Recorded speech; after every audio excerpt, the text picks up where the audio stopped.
주님께서 여러분과 함께 마르코가 전한 거룩한 복음입니다.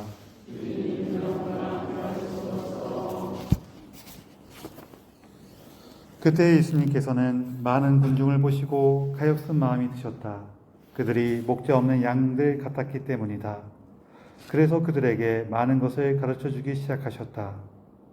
어느덧 늦은 시간이 되자 제자들은 예수님께 다가와 말하였다. 여기는 외딴 곳이고 시간도 이미 늦었습니다. 그러니 저들을 돌려보내시어 주변 촌락이나 마을로 가서 스스로 먹을 것을 사게 하십시오. 예수님께서 너희가 그들에게 먹을 것을 주어라 하고 이르시니 제자들은 그러면 저희가 가서 빵을 200데나리오너치나 사다가 그들을 먹이라는 말씀입니까? 하고 물었다. 예수님께서 그들에게 너희에게 빵이 몇 개나 있느냐? 가서 보아라 하고 이르셨다. 그들이 알아보고서 빵 5개 그리고 물고기 2마리가 있습니다 하고 대답하였다. 예수님께서는 제자들에게 명령하시어 모두 푸른 풀밭에 한 무리씩 어울려 자리 잡게 하셨다. 그래서 사람들은 100명씩 또는 10명씩 때를 지어 자리를 잡았다. 예수님께서는 빵 5개와 물고기 2마리를 손에 들고 하늘을 우러러 찬미를 드리신 다음 빵을 떼어 제자들에게 주시며 사람들에게 나누어 주도록 하셨다. 물고기 2마리도 모든 사람에게 나누어 주셨다. 사람들은 모두 배불리 먹었다. 그리고 남은 빵 조각과 물고기를 모으니 12광주리에 가득 찼다. 빵을 먹은 사람은 장정만도 5,000명이었다. 주님의 말씀입니다.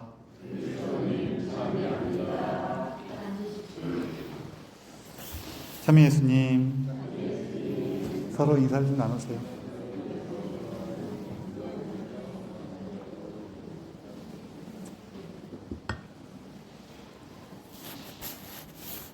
제가 여기 빵을 많게 하신 기적 이야기가 나올 때마다 매번 하는 얘기인데 한 몇 년 얘기한 다음에는 이 얘기 아니고 딴 얘기 할게요. 예전에 아마 정축이 형님이 계실 때 일이었던 것 같아요. 하루는 아버지 일하시는데 같이 일하시는 다른 분이 오더니 저희 아버지께서 천주교 신자라는 걸 알고 있으니까 막 오더니 막 따지듯이 물었대요.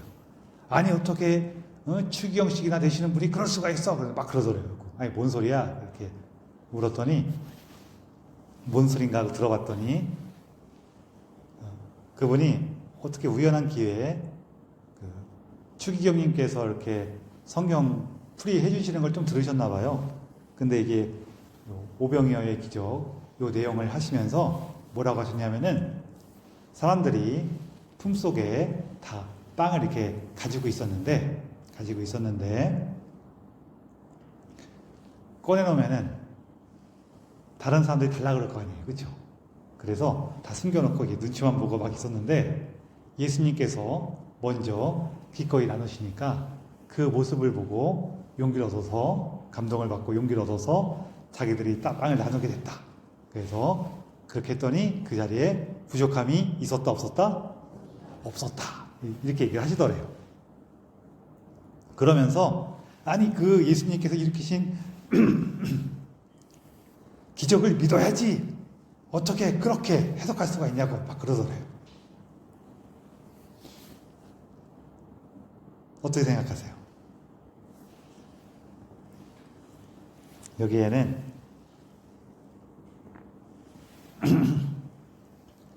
제 생각에는 좀 억울한 측면이 2가지가 있어요. 하나는 이 얘기는 우리 모두가 이미 하느님께 많은 것을 받아서 우리에게 부족함이라는 것은 없는 것이 문제가 아니라 사실은 나누는 것을 나누지 않기 때문에 생기는 문제라는 거예요. 그러니 우리는 어떻게 살아야 돼요? 우리가 가진 것을 나누고 살아야 한다.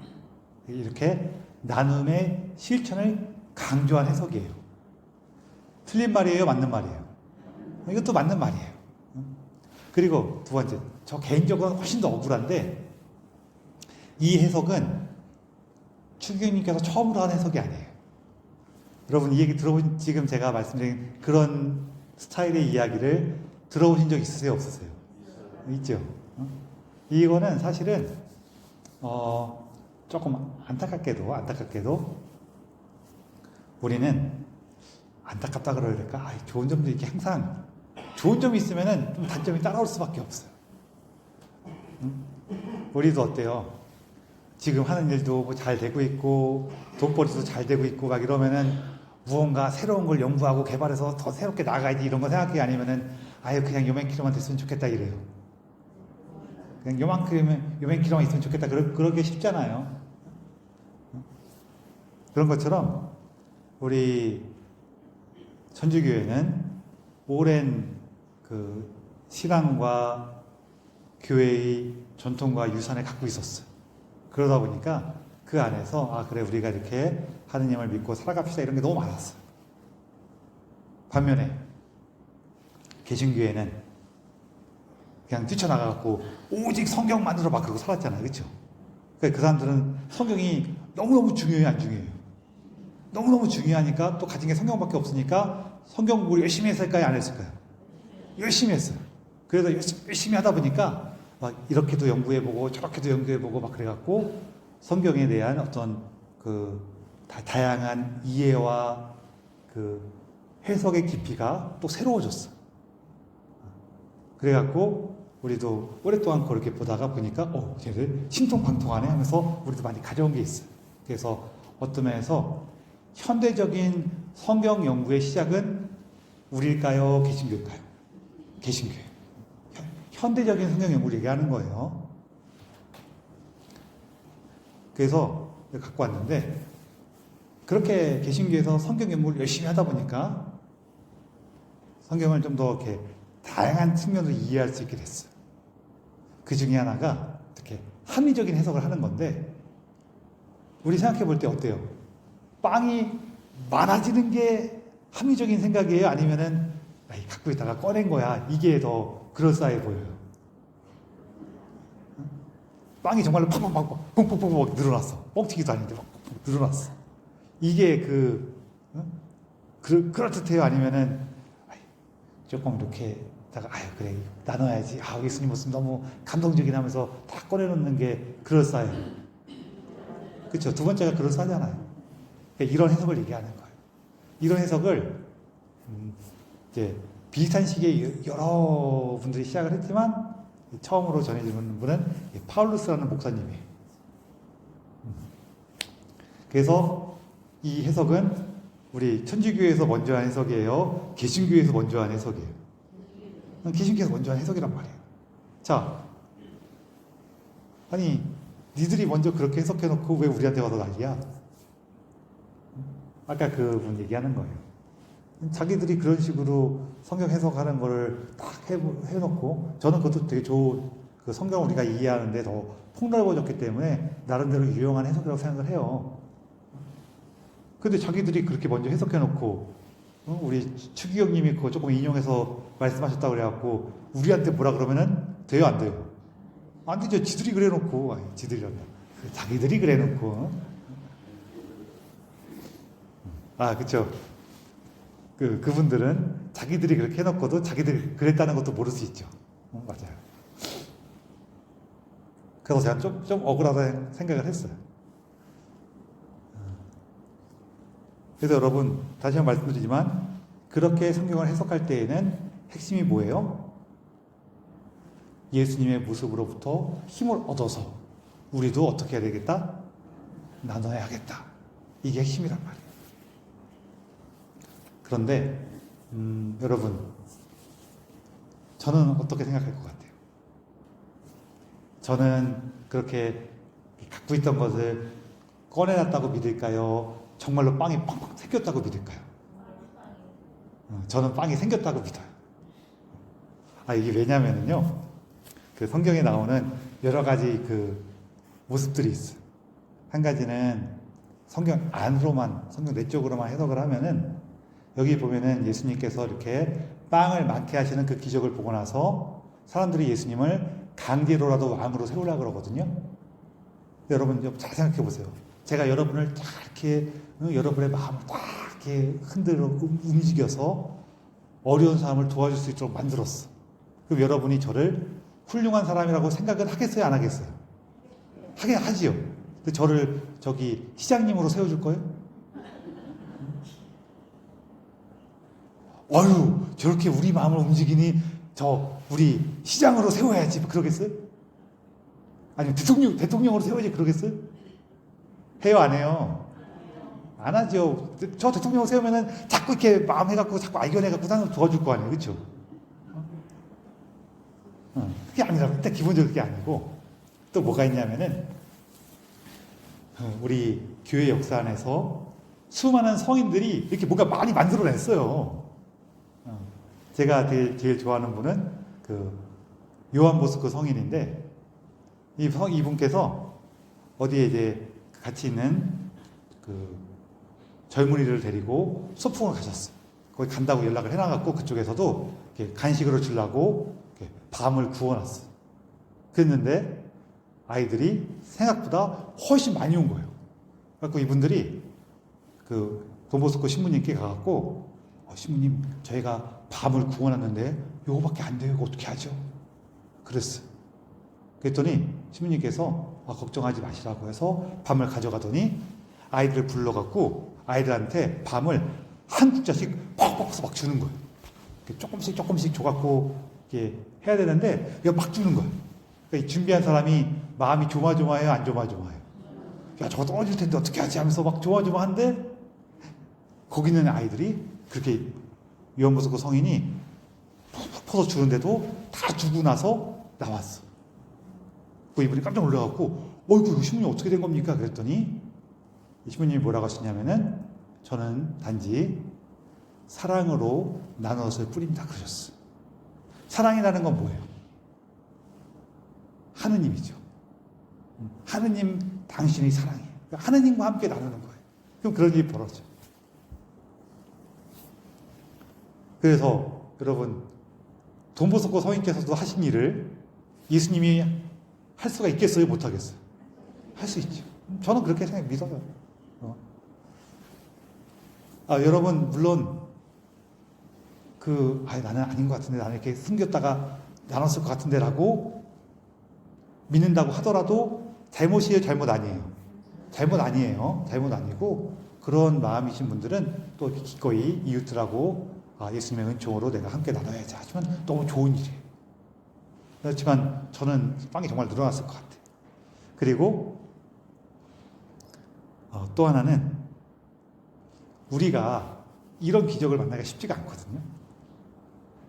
왜냐하면은 우리 마음속에 뭐가 있냐면 이런 게 있어요. 어느 날 우리 집에 정말 먹을 게 뚝 떨어졌어. 정말 쌀 한 톨 라면 한 개가 안 남아있어. 그럼 정말로 좀 힘들고 막막하겠죠. 그래갖고 어떻게 할 수 있는 것도 없고 어떻게 하나 해갖고 정말 예수님께 간절히 기도했어. 간절히 기도하고 나서 소뚜껑을 딱 열었더니 쌀이 가득 들어있어. 이런 일이 생길 것 같아요? 아니면은 내가 간절히 기도했더니 갑자기 띵동 하더니 문일이가 나왔더니 누가 왔고 저희 집에 요즘에 고향에서 쌀을 보내줘갖고요 조금 나눠드리려고 왔어요 하면서 이렇게 좀 줘요. 첫 번째 일하고 두 번째 일하고 어떤 일이 일어날 것 같아요? 두 번째 일이 일어날 것 같죠? 그래서 안 늘어나는 거예요. 이게 제가 약간 이렇게 가볍게 말씀드리지만 사실 무슨 얘기냐면요, 우리가 하느님을 그런 식으로 잘 못 믿어요. 이게 생각으로는 믿어야지라고 하더라도 마음속 깊이에서 그렇게 믿기가 쉽지가 않아요. 그러다 보니까요, 그런 일을 하느님께서 우리를 그런 모습으로 도우시잖아요. 그럼 우리가 그냥 그런가 보다, 되게 신기한 일이 벌어졌네, 그렇게 넘어가 버려요. 근데 우리가 기대한 모습으로 하느님께서 이렇게 조금 응답을 주시면은 그때서야 하느님이 내 기도를 들어주실까 이런단 말이에요. 그렇죠? 그런 게 너무 많아요. 그래서 우리가 그런 모습으로 하느님의 응답을 받기가 쉽지는 않아요. 우리는 뭐랄까 현대 합리주의의 세례를 너무 많이 받았어. 그러니까 하느님 예수님을 아무리 믿으려 그래도 우리 마음속에는 그래도 예수님께서 이런 모습으로 도와주시겠지라는 그런 마음이 너무 우리에게 자리 잡아갖고 그게 잘못이라는 뜻은 아니에요. 이해하시죠? 근데 이게 그런 게 좀 있어요. 그래서 오늘 이렇게 빵을 많게 하신 이 기적을 우리가 보면서 요 안에는 이제 몇 가지 중요한 의미가 있는데요. 뭐 중요한 의미는 많죠. 그렇지만 지금 이 주님 공연 대축일 이후에 여기 이 복음을 들을 때에는 기억해서 하는 게 뭐냐면은 첫 번째는 예수님께서 당신을 드러내시고 우리에게 구세주로 다가오시는데 어떤 모습일까? 오늘 복음에 있는 모습은 예수님께서 우리에게 양식을 주시는 분, 우리 생명의 양식, 우리 삶의 양식을 주시는 분이라는 거예요. 특히 요 빵을 많게 하신 기적은 파스카의 잔치를 염두에 두고 있어요. 뭘 보고 할까요? 사실 여기 빵을 많게 기적을 보면은 복음서 여러 복음서에 다양하게 나오는데 시작전에 파스카 때쯤이라는 그 표현이 나오는 게가 있고 그 표현이 없더라도 여기 중간에 보면은 거기 푸른 풀밭에라는 표현이 나오잖아요. 이스라엘에서 푸른 풀밭을 볼 수 있는 것은 파스카 때예요. 원래 그 시기 때 푸른 풀밭을 볼 수가 있어요. 그래서 이게 파스카. 그럼 파스카 자체는 뭐냐면은 예수님께서 당신 목숨을 내어주신 십자가의 제사가 이루어질 때가 파스카 잔치죠. 그래서 요 빵을 많게 이 기적은 성체 성사를 굉장히 염두에 두고 있어요. 예수님께서 우리에게 주시는 참된 양식은 무엇인가? 바로 성체라는 거예요. 예수님은 당신의 목숨을 우리에게 나눠주신 그 성체, 그것이 우리의 참된 양식입니다. 이런 의미가 들어있거든요. 근데 그 참된 양식을 우리한테 왜 주셨어요? 우리가 예수님 말씀을 잘 듣고 성실하게 살고 열심히 살고 용서도 잘하고 사랑도 잘하고 막 그래서 우리에게 주신 거죠. 아니에요. 성체는 절대로 우리가 잘 살아서 하느님께서 아이고 잘 사는구나 상으로 성체를 받아라 하고 주신 게 아니라는 거예요. 예수님께 성체를 왜 주셨을까요? 오히려 우리가 연약하고 부족하고 조금 가다가 픽 서 죽을 것 같으니까 가여워서 양식으로 혹은 미움과 두려움과 욕심 때문에 또 여러 가지 갈등 안에서 상처 입은 우리를 위해서 약으로 주신 거예요.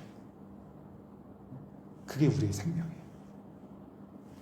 일독서에서 요한 사도가 뭐라고 하시냐면은 이 사랑 안에서 우리가 살아가는데 이 사랑은 우리의 하느님에 대한 사랑이라고 그러죠.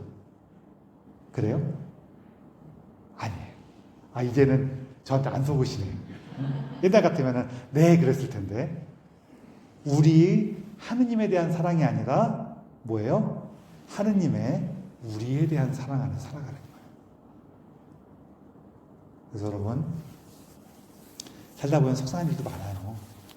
우리가 특히 다른 사람한테 미움받을 때 참 힘들어요. 그렇죠? 정말 미움받는다는 게 대놓고 저놈이 날 미워해 이런 것도 있지만 그냥 말이 안 통하고 힘들 때도 있어요. 그럴 때에도 우리가 기억했을 때 다시 용기를 얻을 수 있는 건 뭐냐면은 예수님께서 나를 사랑하시는구나. 그 안에서요. 예수님께서 나를 사랑하시는 그 사랑 안에서 때로는 내가 더 용감하게 다른 사람들을 사랑할 수도 있고 때에 따라서는 지혜롭게 우리의 삶을 살펴갈 수도 있고 어떨 때에는 단호하게 우리 자신을 보호해야 될 때도 있어요. 굉장히 다양한 모습으로 있어요. 그렇지만 그 모든 것의 원천은 뭐냐면은 나를 사랑하셔갖고 찾아오시는 예수님이에요. 나를 살리시는 그 예수님 안에서. 여러분, 정말 삶이 어렵다고 느껴질 때, 배고파서 쓰러질 것 같을 때, 상처 입어서 여러 가지 속상할 때, 지쳐서 힘겨울 때, 그때 예수님을 기억하세요. 이렇게 부족하고 연약하고 내 삶조차 잘 못 다루고 때에 따라서는 내가 용서하지도 못하고 화해하지도 못하는 이렇게 능력이 없는 나를, 그런 나를 아끼시고 돌보시는 그 예수님 안에서 우리가 새로운 힘을 얻게 될 겁니다. 오늘 우리에게 이렇게 새로운 생명의 양식을 주신 예수님을 기억하면서 기쁘게 이 비사를 봉헌합시다.